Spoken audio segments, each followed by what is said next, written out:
த்ரிஷா அவங்க இவங்க இன்னும் பலர். அது எப்படிங்க வெளில ஆதாரம் இருக்கா?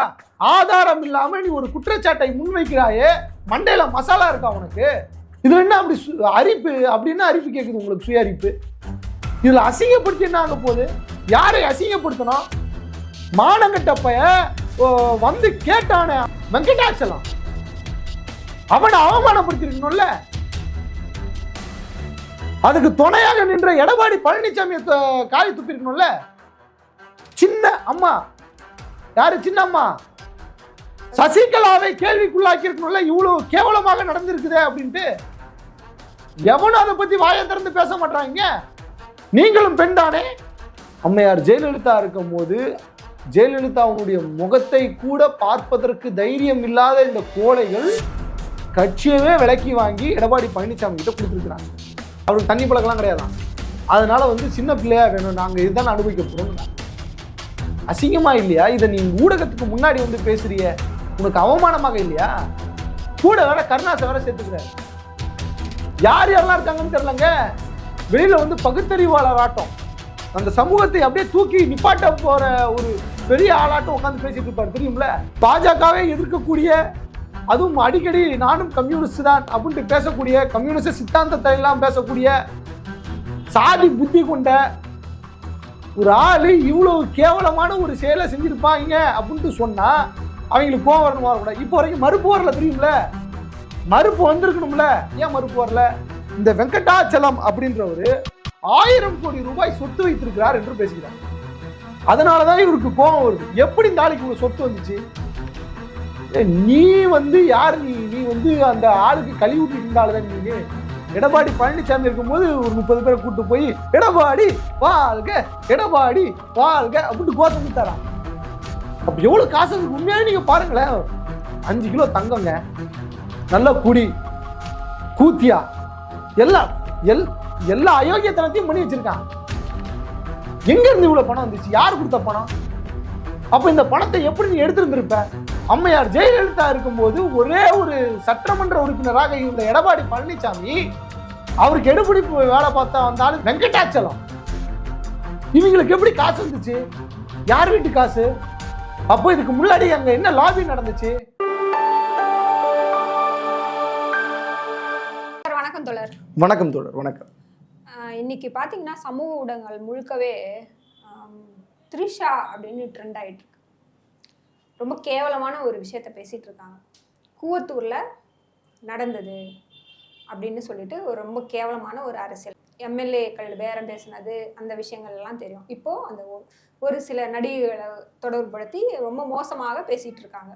அதுக்கு பின்னாடி இருக்கிற மறைக்கப்பட்ட தகவல்கள் என்ன? உங்களோட அப்சர்வேஷன் என்ன? அதுல முதல்ல எனக்கு ஒரு சில விஷயங்களை நான் இந்த மக்களுக்கு சொல்லணும்னு நினைக்கிறேன்.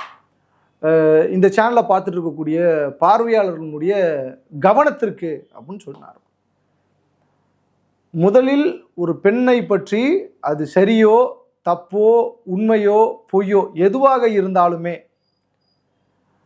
அதை பற்றி தவிர்த்துட்டு அதுக்கு பின்னாடி இருக்கக்கூடிய அரசியல் பின்புலத்தை தான் பார்க்கணும் அப்படின்றத நான் இது பண்ணிக்கிறேன். ஏன்னா எப்பயுமே ஒரு பிரச்சனையில் பெண்ணை கொண்டு வந்து முன்னாடி நிறுத்துறது அப்படின்றது வந்து என்னென்னா, அந்த பிரச்சனையினுடைய வீரியத்தை திசை திருப்பி அந்த பெண்ணின் மீது பழியை சுமத்துறது. இப்போ இவர் இருக்கார்ல ராஜு, ஏவி ராஜு, இவர் வந்து எதை வந்து பிரபகண்டா பண்ணுறதுக்காக வந்தார். எதை இவர் பிரபகண்டா பண்ணியிருக்கணும் அப்படின்னா, இவருக்கு பிரச்சனையாக இருக்கக்கூடிய வெங்கடாச்சலத்தை எக்ஸ்ப்ளோர் பண்ணுறது தான் இவருடைய வேலையாக இருந்திருக்கணும். ஆனால் இதில் ஒரு குறிப்பிட்ட நடிகர்களுடைய பேரை சொல்லி அவர் வந்து ரிவீல் பண்ணுறார். அது நடந்துச்சா, நடக்கலையா, நடந்திருக்குமா, நடந்திருக்க கூடாதா அப்படின்றத இது பண்ணுறதுக்கு நான் இது கிடையாது. ஒரு பெண்ணின் மீது ஒரு குற்றத்தை அவங்க மேலே தூக்கி போட்டுட்டு அடுத்ததுக்கு போகிறது அறம் கிடையாது. நான் எப்பயுமே ஒரு விஷயத்த சொல்லிக்கிட்டே இருப்பேன். தோழர் திருமாவளவன் வந்து ஒரு விஷயத்த சொல்லுவார். யார் பாதிக்கப்பட்டிருக்கிறார்களோ அவர்கள் பக்கம் நிற்பது தான் அறம். இந்த சமூகம் ஒரு ஆணாதிக்க சமூகம். ஆணாதிக்க சமூகத்திலிருந்து இன்னைக்கு எல்லாரும் ப்ராக்ரஸிவ்னு பேசிக்கிறோங்க.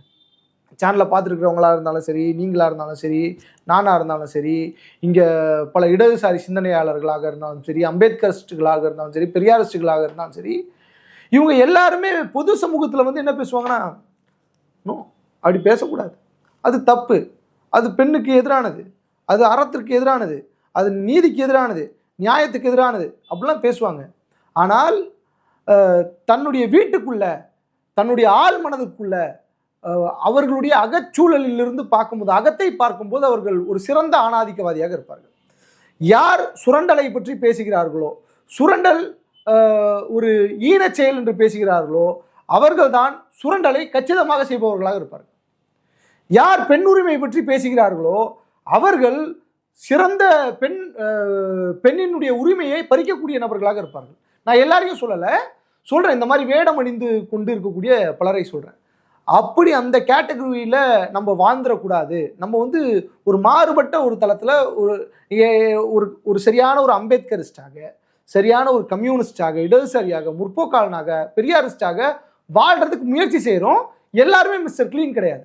வி ஆர் நாட் கேடி ராகவன். நம்ம கேடி ராகவன் கிடையாது. நாங்கள் கிளீன் சொல்லிட்டு எல்லா சேட்டையும் தவறுகள் நடப்பது இயல்பு. அதை திருத்திக் கொள்ளணும். விமர்சனம் வரும்போது திருத்திக் கொள்ளணும். இது வந்து நான் வந்து தவறுன்னு பார்க்குறேன். இன்னைக்கு எடப்பாடி பழனிசாமி ஒரு கட்சியையே விலை கொடுத்து வாங்கியிருக்கிறாரு. அது ஒரு முக்கியமான நியூஸ். அதில் எவ்வளோ கொடுத்துருக்காரு? ஒவ்வொருத்தருக்கும் 5 கிலோ தங்கத்தை அங்கே இருக்கக்கூடிய சட்டமன்ற உறுப்பினர்கள் பேரம் பேசியிருக்கிறார்கள். 5 கிலோ தங்கத்தை நான் தரன்னு ஒப்புக்கொண்டிருக்கிறார். கொடுத்துருக்கிறாரு, கொடுத்துருக்கிறார். இதுல இந்த ராஜுபாய் இருக்கார்ல, ராஜுபாய்க்கு என்ன பிரச்சனை வருது அப்படின்னாக்கா, வெங்கடாச்சலம் அப்படின்றவர் வந்து என்ன பண்ணிருக்காரு, 5 கிலோ தங்கம் கொடுக்காம 5 கிலோ தங்கத்துல 1 கிலோ தங்கத்தை அவர் ஆட்டையை போட்டுட்டு மீதி எல்லாருக்கும் 4 கிலோ தங்கம் கொடுத்துருக்காரு. நீங்கள் நன்றாக பாருங்க, தமிழ்நாட்டினுடைய அரசியல் எந்த அளவுக்கு கேவலமாக நடந்து கொண்டிருக்கிறதுன்றதை பாருங்க.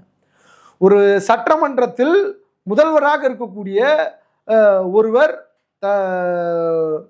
அது என்ன யுத்தம், அது தர்ம யுத்தம் நடத்தின்னு இருக்கிறாரு. அம்மா ஜெயலலிதா என் கனவுல வந்துட்டாங்கன்னு சொல்லிட்டு இருக்கிறாரு. சசிகலா நியமிக்கல ஓபிஎஸ் வந்து யார் நியமிச்சுட்டு போனா? அம்மா ஜெயலலிதா நியமிச்சுட்டு போனாங்க. என்னதான் நீங்க பாருங்க, ஒரு தடவை 2 தடவை கிடையாது. எப்பெல்லாம் அம்மா யார் ஜெயலலிதா அவர்களுக்கு கேஸ் விடுதோ, ஜெயிலுக்கு போறோம்னு நினைக்கிறாங்களோ, அப்பெல்லாம் ஓபிஎஸ் தான் வந்து முதல்வராக வச்சிருக்காங்க. அந்த அளவுக்கு நம்பிக்கைக்குரிய மனிதராக ஓபிஎஸ் வந்து இருந்திருக்காரு. இந்த ஓபிஎஸ் காலி பண்றதுக்கு அம்மா சசிகலா ஸ்கெட்ச் போடுறாங்க. அந்த ஸ்கெட்சில் வந்து என்ன ஆகுதுன்னா, நம்பிக்கை இல்லா தீர்மானத்தை தமிழ்நாடு சட்டமன்றத்தில் ஆளும் கட்சி கொண்டு வருது. யார் கொண்டு வரல? எதிர்கட்சி கொண்டு வரல, சொந்த கட்சிக்காரன் வந்து கொண்டு வரான். ஓபிஎஸ் என்ன சொல்றாரு, என் பக்கம் தான் ஆதரவு நடத்தி பாருங்கடா அப்படின்னு. இந்த பக்கம் சசிகலா என்ன சொல்லுது, நான் ஒரு முதல்வர் வச்சிருக்கிறேன், I have an idea. Because அவங்களுக்கும் வந்து ஒரு குற்றவாளி தான், A2 குற்றவாளி. எனவே அவங்களும் எப்போ வேணா ஜெயிலுக்கு போகலாம். எனவே அது வரைக்கும் வந்து என்னன்னா, இபிஎஸ் அப்படின்ற ஒரு, அதாவது எனக்கு நன்றாக ஞாபகம் இருக்குது, பாக்கர், SM பாக்கர்னு சொல்லிட்டு இஸ்லாமிய அமைப்பில் இருப்பார். அவர் வந்து அம்மையார் ஜெயலலிதாவோடு மிகவும் நெருக்கமாக இருக்கக்கூடிய நபர். பெயரை பாக்கர், SM பாக்கர் அப்படின்ட்டு பேர் சொல்லி கூப்பிடக்கூடிய அளவுக்கு நெருக்கமாக இருந்தவர். எப்பயுமே அம்மையார் ஜெயலலிதா என்ன பண்ணுவாங்க அப்படின்னாக்கா, யார் அம்மையார் ஜெயலலிதாவை போயிட்டு பார்க்கறதுக்காக போனாலும் அவர்களோடு இருக்கக்கூடிய அமைச்சர்களை அறிமுகப்படுத்தி வைப்பது அவர்களுடைய வழக்கம். யாரும் அம்மையார் ஜெயலலிதாவுக்கு அது வழக்கமான ஒரு விஷயம். அப்படி ஒரு முறை SM பாக்கர் அவர்கள் அம்மையார் ஜெயலலிதாவை சந்திக்கிறதுக்காக போறாரு. இபிஎஸ் இருக்கிறாரு, ஜெயக்குமார் இருக்கிறாரு, எல்லா அமைச்சர்களும் இருக்காங்க. அதுல ஒரு சட்டமன்ற உறுப்பினராக இருந்த எடப்பாடி பழனிசாமி சீட்டு வழுக்கிற இடத்துல, எப்பயுமே யாரும் சாஞ்சிலாம் உட்கார மாட்டாங்க. They won't be comfortable in front of Jayalalithaa. அவங்க என்ன பண்ணுவாங்க, கொஞ்சம் பம்பிக்கிட்டு டயரை பார்த்தே வணக்கம் சொன்னாங்க, இப்படி தானே இருப்பாங்க. அதுவும் எடப்பாடி பழனிசாமி ஒத்த குண்டியில அந்த சேர்ல கடைசி மூலையில விழுறா மாதிரி உட்காந்துட்டு இருந்தாராம். அப்படி இருந்த எடப்பாடி பழனிசாமியை முதல்வராக ஆக்க வேண்டும். ஏன்னா ஓபிஎஸ் வந்து சசிகலா சொல்றதை கேட்கல அப்படின்றதுக்காக சசிகலா இபிஎஸ் கொண்டு வந்து வைக்கிறாங்க. வைக்கணும்னு ஐடியாவில் இருந்தாங்க. அப்போ ஒரு தர்ம யுத்தம் நடக்கிறது, நம்பிக்கையில்லா தீர்மானம் வருகிறது. அந்த நம்பிக்கையில்லா தீர்மானத்தின் போது எவனும் செதறிடக்கூடாது, எவனும் செதறி வெளில ஓடிடக்கூடாது. ஏன்னா திமுக விலைக்கு வாங்கி கொக்கி போட்டுருச்சுன்னா, திமுக சைடு போயிட்டாங்கன்னா ஆட்சியை கவுந்துருமே. இப்படி போனாலும் முடிஞ்சிச்சு சொல்லி, இப்படி போனாலும் சொல்லி முடிஞ்சிச்சு அப்படின்றதுனால கூவத்தூர் ரெசார்ட்டை புக் பண்ணுறாங்க, பஸ்ஸை வச்சு கொண்டு போய் வைக்கிறாங்க. மாது சூது இந்த மூன்றுமே இருக்கிறதுலே கேவலமான செயல். அந்த செயல் வந்து நம்மளை அழிச்சிரும். மதுவும் அங்கே போகப்பட்டிருக்கிறது நம்ம வெளிப்படையாக பார்த்தோம். அந்த ஸ்விம்மிங் பூலில் உட்காந்துக்கிட்டு அந்த காட்டு பன்றிகள் எல்லாம் என்ன செய்து கொண்டிருந்ததுன்றதை நம்ம பார்த்தோம். அந்த பன்னிக்குட்டி பிள்ளைகள்லாம் என்ன பண்ணிட்டு இருந்தாங்கன்னு நம்ம பார்த்தோம். அது மட்டும் இல்லாமல் அங்கே அம்மையார் சசிகலா போயிட்டு ஒரு சொற்பொழிவு கொடுக்குறாங்க. எல்லாரையும் உட்கார வச்சுக்கிட்டு ஒரு சொற்பொழிவு வந்து கொடுக்குறாங்க. நம்ம தான் அடுத்தது, நம்ம ஒரு துரோகி இருக்கிறான், அது இது அப்படி இப்படின்ட்டு பேசுகிறாங்க. அந்த இடத்துல ஒரு பேரம் பேசப்பட்டதுன்னு சொல்கிறாரு. எவ்வளவு? 5 கிலோ தங்கம். பேசலை. யார் நிர்பந்திச்சா? எடப்பாடி பழனிசாமி கொடுக்குறேன்னு சொல்லல, அவங்க கேட்டாங்களாம். எனக்கு நான் உனக்கு ஆதரவாக இருக்கணும்னா 5 கிலோ தங்கம் கொடு, பணம் கொடுக்கப்பட்டிருக்கிறது. அதை பட்டுவடா பண்ணது அவங்கள வந்து எல்லாத்தையும் பார்த்துக்கிட்டது வெங்கடாச்சலம் தான் வந்து அதுக்கான இதெல்லாம் ஏற்பாடுலாம் பண்ணியிருக்காருன்னு ஒரு பகிரங்கமான குற்றச்சாட்டை வைக்கிறார்.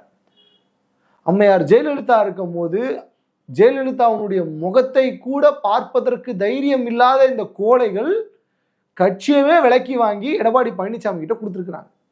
எவ்வளோ பெரிய விஷயம்! இந்த ஆளை தமிழ்நாட்டினுடைய முதல்வராக நம்ம உட்கார வச்சு அழகு பார்த்துக்கிட்டு இருந்தோம். இன்னும் அவர்களுக்காக முட்டு கொடுத்து கொண்டிருக்கிறார்கள். அதில் ஒருத்தர் கேட்குறாராம், இவர் தான் அந்த பணம் பட்டோட, அவர் பேர் என்னது? நல்ல பேர் வெங்கடாச்சலம். அவர் என்ன பண்ணுறாரு அப்படின்றத சொல்கிறாங்கன்னா, நான் அவருக்கு தண்ணி பழக்கெல்லாம் கிடையாதான், அதனால வந்து சின்ன பிள்ளையா வேணும், நாங்கள் இதுதான் அனுபவிக்க போகிறோம்னு தான். அசிங்கமா இல்லையா? இதை நீ ஊடகத்துக்கு முன்னாடி வந்து பேசுறிய, உனக்கு அவமானமாக இல்லையா? இவ்வளோ நாள் நீ என்னத்தை புடுங்கிட்டு இருந்த? இவ்வளோ நாள் ஏவி ராஜு என்னத்தை புடுங்கிட்டு இருந்தாருன்னு கேட்குறேன். இதை அன்னைக்கு சொல்ல வேண்டியதானே? இன்னைக்கு உனக்கு ஆப்படிக்க போறாங்கன்னு உடனே நீ வந்து இதை சொல்றிய. இதை என்னைக்கு நீ சொல்லி இருந்திருக்கணும்? கூட வேற கருணாசை வேற சேர்த்துக்கிறாரு. யார் யாரெல்லாம் இருக்காங்கன்னு தெரியலங்க. வெளியில வந்து பகுத்தறிவாளர் ஆட்டம், அந்த சமூகத்தை அப்படியே தூக்கி நிப்பாட்ட போற ஒரு பெரிய ஆளாட்டம் உட்காந்து பேசிட்டு இருப்பாரு, தெரியும்ல? பாஜகவே எதிர்க்கக்கூடிய, அதுவும் அடிக்கடி நானும் கம்யூனிஸ்ட் தான் அப்படின்ட்டு பேசக்கூடிய, கம்யூனிஸ்ட் சித்தாந்தத்தை எல்லாம் பேசக்கூடிய, சாதி புத்தி கொண்ட ஒரு ஆளு இவ்வளவு கேவலமான ஒரு செயலை செஞ்சிருப்பாங்க அப்படின்ட்டு சொன்னா அவங்களுக்கு கோவம் வரணும், வரக்கூடாது. இப்போ வரைக்கும் மறுப்பு வரல, தெரியும்ல? மறுப்பு வந்திருக்கணும்ல, ஏன் மறுப்பு வரல? ரெண்டாவது விஷயம் பாருங்க, இந்த வெங்கடாச்சலம் அப்படின்றவரு 1000 கோடி ரூபாய் சொத்து வைத்திருக்கிறார் என்று பேசுகிறார். அதனாலதான் இவருக்கு கோபம் வருது. எப்படி இந்த ஆளுக்கு இவ்வளவு சொத்து வந்துச்சு? நீ வந்து யார்? நீ வந்து அந்த ஆளுக்கு கழி ஊட்டிட்டு இருந்தால்தான் நீனு. அது என்னது, ஒரு படம் சூர்யா ஒரு படத்துல வருமே, டே இதெல்லாம் நீயே சமைச்சியாடா, எங்க அம்மா கையால சாப்பிட்ற மாதிரியே இருக்கு அப்படின்னு அவர் சொல்லுவாங்க பாருங்களா. ஐயா ஏய் சாப்பிட்ட ஐயா, நான் போயிட்டு வருவா தலைவரே, நான் அரசியல் கற்றுக் கொடுங்க தலைவரே, நான் போயிட்டு வரேன். டேய் எங்கடா போற அப்படின்னு, கக்கூஸ் கழுவ போற தலைவரே. கக்கூஸ் அவரும் பேரு. அதுல சூர்யாவுடைய பேரை வந்து கக்கூஸ்னு கூடாரு. அப்படி இருந்த பிள்ளைக்கு எப்படி 1000 கோடி ரூபாய் சொத்து வந்துச்சு அப்படின்ட்டு கேள்வி எழுப்புறார். கேள்வி எழுப்புனது பிடிக்காம இவரை கட்சியில இருந்து தூக்குறாங்க. அதுக்காக தான் இவர் முதல்ல பேச வரும்போது என்னத்தை சொல்லுதாரு அப்படின்னாக்கா, அமாவாசையாட்டம் இருந்த எடப்பாடி பழனிசாமிய ராஜராஜ சோழனாக அவதரிக்கும் வரையிலும் நான் கூட இருந்தேன். நீ என்னென்னலாம் சிலும்ச வேலை பத்தியா நான் கூட இருந்தேன். முக்கியமான விஷயம் இதை பத்தி ஏன்டா பேச மாட்டேங்கிறீங்கன்னு எவனும் வாயை திறந்து கேட்க மாட்டேங்கிற திசாவை விமர்சிச்சுட்டு இருக்கிறான். இன்னும் எத்தனை நடிகர்கள் இருக்கிறார்கள் என்று கேள்வி எழுப்புறான். நீ அது போகட்டும் போகாம இருக்கட்டும், அது அதோடைய பர்சனல், அது அந்த பெண்ணினுடைய பர்சனல், அந்த பொண்ணு மேஜர், அது அதோடைய இஷ்டம். நீ எதை பேசணும்? அமாவாசையாட்டம் இருந்த எடப்பாடி பழனிசாமி நீ எப்படி மேல வந்த ராஜராஜ சோழன் உயர்ந்த? அவர் சொல்றாரு, ஏங்க மெசேஜ் இருக்குங்க, ஏன் டெக்ஸ்டிங்க மெசேஜ் போட்டிருக்காருங்க, மெசேஜ் இருக்கு, ஆடியோ இருக்குன்றாரு. எப்படி? எடப்பாடி பழனிசாமி இருக்கும்போது ஒரு 30 பேரை கூட்டு போய் எடப்பாடி வாழ்க எடப்பாடி வாழ்க அப்படின்ட்டு கோஷம் கொடுத்தாராம். காசு செலவு பண்ணி இவர் தான் செலவு பண்ணுமா? அப்போ எந்த அளவுக்கு தமிழ்நாட்டில் ஒரு அரசியல் கட்சியை எடப்பாடி பழனிசாமி பேரம் பேசி வாங்கியிருக்கிறார் என்பதை பற்றி பேசணும். அது முக்கியமான விஷயம். அப்ப எவ்வளவு காசு உண்மையாக நீங்க பாருங்களேன். 5 கிலோ தங்கங்க, நல்ல குடி கூத்தியா, எல்லா அயோக்கியத்தனத்தையும் பண்ணி வச்சிருக்கான். எங்க இருந்து இவ்வளவு பணம் வந்துச்சு? யார் கொடுத்த பணம்? அப்ப இந்த பணத்தை எப்படி நீ எடுத்திருந்திருப்ப? அம்மையார் ஜெயலலிதா இருக்கும்போது ஒரே ஒரு சட்டமன்ற உறுப்பினராக இருந்த எடப்பாடி பழனிசாமி அவருக்கு எடுபிடிப்பு வேலை பார்த்தா அந்த ஆளு இருந்தது வரதாச்சலம், வெங்கடாச்சலம். இவங்களுக்கு எப்படி காசு வந்துச்சு? யார் வீட்டு காசு? அப்போ இதுக்கு முன்னாடி அங்க என்ன லாபி நடந்துச்சு? ஓ, அப்போ எனக்கு என்ன சந்தேகம் வருது அப்படின்னாக்கா, இந்த கொங்கு மண்டலத்தில் ஒரு லாபி நடந்துச்சுல, அதுக்காக தானே செந்தில் பாலாஜியை கொண்டு வந்து களத்தில் இறக்குச்சு திமுக. அதனாலதான் கொங்கு மண்டலத்தில் இருக்கக்கூடிய அண்ணாமலையை தூக்கி கொண்டு வந்து களத்தில் இறங்குச்சு. எடப்பாடி பழனிசாமி அமைச்சரால இருந்தாரு, அப்போ பொதுப்பணித்துறை அமைச்சர் தானே. ஆமா, அமைச்சரா எங்க அவர் எம்எல்ஏவா இருந்ததுல இருந்து சொல்றேன். எங்க அமைச்சரா இருந்தா, ஓ அப்ப அமைச்சரா இருந்தாலும் அவ்வளவு பணம் கொள்ளையடிச்சிடலாமா? அமைச்சரா இருந்தா இப்போ கொள்ளையடிச்சிடலாம் அர்த்தமா? பொதுப்பணித்துறை இல்லையா? அதெல்லாம் கொள்ளையடிச்சிடலாம் அப்படின்றது. ஓ அப்ப அதுல இருந்து கொள்ளையடிச்சிருப்பாருன்னு நீங்க சொல்ல வரீங்க. நான் அப்படி வரல. யார் வீட்டு பணம்ன்றது, யாருடைய பணம், எப்படி உனக்கு இந்த பணம் வந்துச்சுன்ற கேள்வி கேட்கணும்ல. எல்லா வீட்டுக்கும் யார் தவறு செய்தாலும் தவறு தான். நீ செந்தில் பாலாஜி வீட்டுக்கு போ, மாண்புமிகு முதலமைச்சர் ஸ்டாலின் வீட்டுக்கு போ, உதயநிதி வீட்டுக்கு போ, இல்ல மாண்புமிகு எதிர்க்கட்சி தலைவர் எடப்பாடி வீட்டுக்கு போ, ஏன் சபாநாயகர் வீட்டுக்கு போ, யார் வீட்டுக்கு வேணா போ, தப்பு செஞ்சா அனுபவிக்கிட்டோம். இந்த காசு எப்படி ஒயிட்டா மாறுச்சு? இந்த பணம் எப்படி ஒயிட்டா மாறுச்சு? இந்த பணத்தை இது பிளாக் நிச்சயமா கருப்பு பணமா தான் இருக்கணும். எல்லாருக்கும் பிரிச்சு கொடுத்துருக்க. இதை எப்படி நீங்க ஒயிட்டா மாத்தினாங்க? அப்ப அண்ணா திராவிட முன்னேற்ற கழகத்தில் இருந்த அன்னைக்கு இருந்த அமைச்சர்கள் அத்தனை பேரும் இதுல கல்பிரேட்ஸ் தானே. எல்லாரும் விசாரணை வளையத்திற்குள் சிக்க வைக்கணும் தானே. இது எப்படி வரும்? இதை பேசணும், இதை பேசும் பொருளாக்குங்கடா எவனும் பேச மாட்டான். த்ரிஷா அவங்க இவங்க இன்னும் பலர். அது எப்படிங்க வெளில சொல்ல? ஆதாரம் இருக்கா? ஆதாரம் இல்லாம நீ ஒரு குற்றச்சாட்டை முன்வைக்கிறாயே, மண்டையில மசாலா இருக்கா உனக்கு? ஒரு பதட்டமும் இல்லைங்க இந்த ஆளுக்கு. கேஷுவலா பேசுறாப்ல, பாக்குறவன் எப்படி பார்ப்பான்? பயவுல பதற மாட்டேங்கிறானே கேள்வி கேட்கும் போது, பயவுல சொல்றது உண்மையா இருக்குமோ அப்படின்ற ஒரு மனநிலைக்கு போயிட மாட்டான். நாளைக்கு திரைத்துறையில் அந்த நடிகை வரும்போது எப்படி எல்லாம் விமர்சிப்பார்கள் என்று யோசித்து பாருங்கள். நீங்க ஒரு நடிகையினுடைய பாத்ரூம்ல குளிக்கிற ஒரு வீடியோ வெளியில ரிலீஸ் ஆகுது. அதனால சின்னப்ப அதை தேடுறாங்க. இப்போ சமீபத்திலங்க ஒரு சின்ன ஏதோ ஒரு அந்த என்னது பொள்ளாச்சியில் நடந்த அந்த சமூகம், அதிமுக காரருடைய மகன் பண்ணா பாருங்க, அதை உட்காந்து ஆன்லைன்ல தேடுறான். இந்த சமூகத்தை இன்னும் எப்படிப்பட்ட கேவலமான சமூகமா மாத்தணும்னு நீங்க நினைக்கிறீங்க இல்லையா? நீ ஆபாசத்துக்குள்ள தள்ளுறிய. உனக்கான அரசியலை நீ இது பண்ணா இதுவே ஒரு மாயை இல்லையா? இதுவே ஒரு போதையை நீ வந்து முன்னாடி வைக்கிற இல்லையா? இங்க யாருக்கு முன்னாடி வரப்போகுது? இங்க பாருங்க, பெரும் பெரும் ஊடகங்கள், இங்க சேனல் பேர்லாம் சொல்ல விரும்பல, அவங்க ப்ரொமோட் பண்றாங்க. இதுல என்ன அப்படி அரிப்பு? அப்படின்னா அரிப்பு கேக்குது உங்களுக்கு, சுய அரிப்பு. இதுல அசிங்கப்படுத்தி என்ன ஆக போகுது? யாரை அசிங்கப்படுத்தணும்? மானங்கட்ட பைய வந்து கேட்டானே, அவன் பேருது வெங்கடாச்சலம், அவனை அவமானப்படுத்திருக்கணும்ல. அதுக்கு துணையாக நின்ற எடப்பாடி பழனிசாமியை காலி துப்பிருக்கணும்ல. சின்ன அம்மா, யாரு சின்ன அம்மா? சசிகலாவை கேள்விக்குள்ளாக்கி இருக்கணும்ல. இவ்வளவு கேவலமாக நடந்திருக்குதே அப்படின்ட்டு எவனும் அதை பத்தி வாயை திறந்து பேச மாட்டாங்க. இன்னைக்கு எடப்பாடி சசிகலாவையே வந்து காலி பண்ணிட்டு உட்காந்துட்டு இருக்காப்ல, கட்சியை விலைக்கு வாங்கிக்கிட்டு. அதுலயும் பிரச்சனை, ஊர்லாப்பட்ட பிரச்சனை. இதில் இவங்க வந்து போயிட்டு 26ல மாற்றம். இப்போ வந்து என்னது, எம்பி சீட்டு பெரும்பான்மையான சீட்டை பிடிச்சே ஆகணும். அண்ணா திராவிட முன்னேற்ற கழகத்தில் அம்மையார் ஜெயலலிதா இருந்த வரைக்கும் ஏதோ இருந்துச்சு. இன்னைக்கு பாஜகவுக்கு சலிக்காத ஒரு கட்சியாக அண்ணா திராவிட முன்னேற்ற கழகம் மாறி இருக்கு. ஊர்லாப்பட்ட குற்றச்சாட்டு, பொள்ளாச்சி சம்பவம் அப்பதான் நடந்துச்சு. ஊர்லாப்பட்ட பிரச்சனைங்க. மக்கள் இவர்களை நிச்சயமாக தண்டிச்சே ஆகணும். இவங்களாம் அரசியல் கட்சிக்குள்ளேயே வரக்கூடாது. ஓ, வெறும் அண்ணா திராவிட முன்னேற்ற கழகத்திலும் பாஜகவில் மட்டும்தான் இருக்கிறதா அப்படின்ட்டு கேள்வி கேட்டா எல்லா கட்சியிலையும் இருக்குது. ஆண்ட கட்சி, இதுக்கு முன்னாடி ஆண்டுகிட்டு இருந்த கட்சி, ஆண்டு கொண்டு இருக்கிற கட்சி, எல்லாத்துலயுமே பிரச்சனை இருக்குதான், இல்லைன்னா நான் சொல்லலை.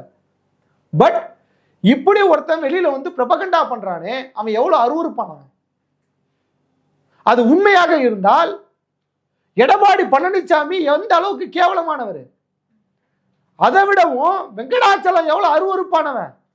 இதுக்கெல்லாம் உடந்தையாக இருந்த அம்மா அந்த அம்மா பேர் சசிகலா எவ்வளவு மோசமானவங்க. இந்த நாட்டு மக்கள் உங்களை நம்பி வாக்கு செலுத்தி இருக்கிறார்கள். எவ்வளவு பேர் வாக்கு செலுத்திருக்காங்க? எவ்வளவு சட்டமன்ற உறுப்பினர் உங்களுக்கு? 60க்கும் மேற்பட்ட சட்டமன்ற உறுப்பினர் உங்க மேல நம்பிக்கை வச்சிருந்தாங்க இல்லையா? நீங்களும் பெண் தானே? இங்க பாருங்க, தமிழ்நாடு பாலிடிக்ஸ் இந்த அளவுக்கு கேவலமாக போயிட்டு இருக்கிறது. அடுத்த ஜெனரேஷன்ல வரக்கூடிய பொலிட்டீஷியன்ஸை இது எப்படிப்பட்ட மனநிலைக்கு கொண்டு போய் தள்ளும்? ஏங்க வயசானவங்க 50 வயசுக்கு மேல இருக்கிறவங்களே இந்த சேட்டையை பண்ணிட்டாங்களே. புது ஜெனரேஷன் இன்னைக்கு அரசியலுக்குள்ள வருகிறத அது என்னென்னலாம் பண்ணும்? அப்போ இவர்களுக்கு பாடம் இப்படி கத்து கொடுத்துட்டு போயிட்டாங்கன்னா இவங்களுக்கு அடுத்தது வர்றவங்களா என்ன சேட்டைகள் பண்ணுவாங்க? தமிழ்நாட்டினுடைய அரசியல் மிகவும் ஆபத்தான சூழல்ல இருக்குது. தமிழ்நாட்டில் இருக்கக்கூடிய இளைஞர்கள் தெளிவாக ஒரே ஒரு விஷயத்தை புரிஞ்சுக்கணும். இந்த நாட்டு மக்கள் மேம்படுவதற்காக அரசியல் செய்யணும். ஒடுக்கப்பட்ட நசுக்கப்பட்ட சமூகத்தில் இருக்கிறவனுக்கும் எல்லாம் கிடைக்கணும்ன்ற அந்த அதிகாரத்தை நோக்கி அவனை பயணம் செய்ய வைக்கிற அந்த அதிகாரத்தை கைப்பற்றுறதுக்கான அரசியலாக இருக்கணும். நாளைக்கு நம்ம திங்க போற சோத்தை தீர்மானிக்கக்கூடிய அரசியலை நம்ம படிக்கணும். அதை விட்டுட்டு எப்படி கேமாரித்தனம் பண்றது நல்லா வந்துடும். மீண்டும் மீண்டும் சொல்லுகிறேன், அரசியல் அதாவது எல்லாரும் சொல்லுவாங்க, என்னப்பா அரசியல் என்ன இவ்வளவு அசிங்கமா இருக்கு, அரசியல்லாம் போகக்கூடாது. எல்லாரும் அரசியலுக்கு வரணும். நாளைக்கு நான் என்ன ஜட்டி போடணும், என்ன பனியன் போடணும், என்ன சாப்பாடு சாப்பிடணும், என்ன கறி திங்கணும்ட்டு என்னை டிசைட் பண்ண வைக்கக்கூடிய அந்த அதிகாரத்தை கைப்பற்றணும்னா நிச்சயமாக இந்தியாவில் இருக்கக்கூடிய இளைஞர்கள் அரசியலுக்கு வரணும். இப்படி கேவலமாக இருக்கக்கூடிய அரசியலை தூய்மைப்படுத்தணும். இவங்கெல்லாம் அடிச்சு விரட்டிட்டு புது அரசியலை, மக்களுக்கான அரசியலை முன்னிறுத்தணும். இதைதானே அவன் பேசியிருக்கணும். யாரு? ஏவி ராஜு. வன்மையான கண்டனங்கள், இன்னும் கண்டனங்கள் நாளைக்கெல்லாம் பத்திக்கும் நான் நினைக்கிறேன். பார்ப்போம் என்ன நடக்குதுன்னு பார்ப்போம். யார் யாரெல்லாம் கண்டனம் தெரிவிக்கிறார்கள் என்று பார்ப்போம். இன்னும் யார் யாரெல்லாம் பின்னாடி இருக்கிறாங்க அப்படின்றத நம்ம பார்ப்போம். மிக்க நன்றி தோழர். நன்றி தோழர், நன்றி.